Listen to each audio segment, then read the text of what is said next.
Aku tak kisah jenis konten apa, Bob T20 ke, Johan Bergaduh ke, aku tak kisah. Semua tu konten marketing, tak apa.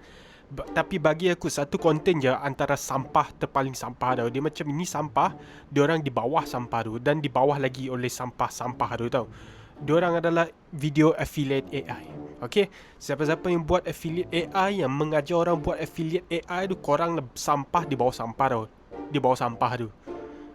Antara semua sampah kan, korang terpaling sampah tau bagi aku. Sebab korang lah antara satu penyebab harga barangan seperti Apple naik, harga barangan PS5 naik, harga laptop, PC semua naik. Aku nak build PC pun tak dapat tu sebab korang lah.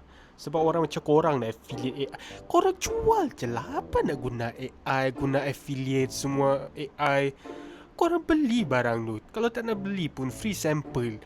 Try barang tu. Try produk tu. Lepas tu jual dengan sejujurnya review. Okay?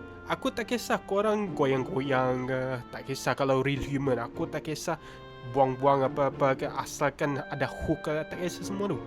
Tapi affiliate AI, come on lah.